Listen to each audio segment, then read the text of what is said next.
Kadin menggelar forum entrepreneurship dalam menghadapi revolusi industri 4.0. Tak hanya membahas strategi untuk meningkatkan sumber daya manusia, forum ini juga mendorong pemerintah mendukung pelaku usaha melalui regulasinya. Hadapi revolusi industri 4.0, Kamar Dagang dan Industri Indonesia atau Kadin gelar Forum Entrepreneurship 2019 di Hotel Shangri-La Jakarta 27 Februari 2019.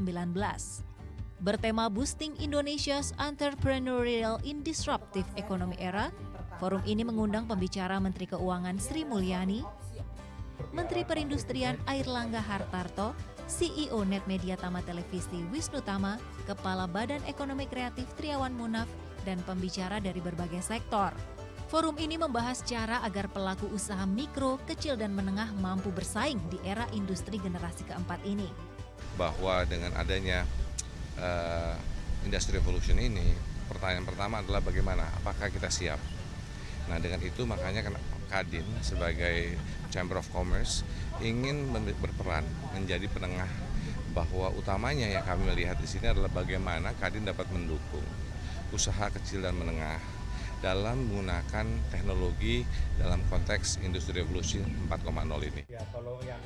Selain kecermatan melihat peluang melalui Internet of Things, Big Data, hingga Artificial Intelligence, juga diperlukan dukungan dari pemerintah.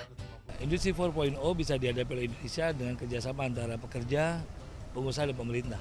Tidak mungkin salah satu faktor itu berdiri sendirian, karena buruh butuh dukungan pemerintah butuh dukungan buruh dan pengusaha.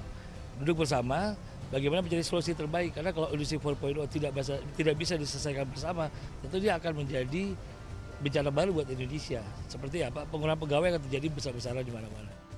Dari data Kadin, proyeksi potensi pasar ekonomi digital Indonesia mencapai 2.000 triliun rupiah pada 2025 mendatang. Sedangkan pasar Asia sekitar 3.480 triliun rupiah di tahun yang sama. Dari jumlah pengguna internet dan infrastruktur telekomunikasi, Indonesia berpotensi menjadi negara raksasa pasar digital ekonomi di kawasan Asia. Syarifah Rahma, Alma Silva melaporkan untuk NET. Oh yang beneran? Iya, oke. Tapi gue pernah. Nah, udah kan nonton beritanya? Jangan lupa di-subscribe, di-like, dan juga di-komen ya akun YouTube dari Net Bali. Terima kasih udah subscribe. Yang belum, jangan sampai lupa. Di sebelah sini nih. Notif subscribe.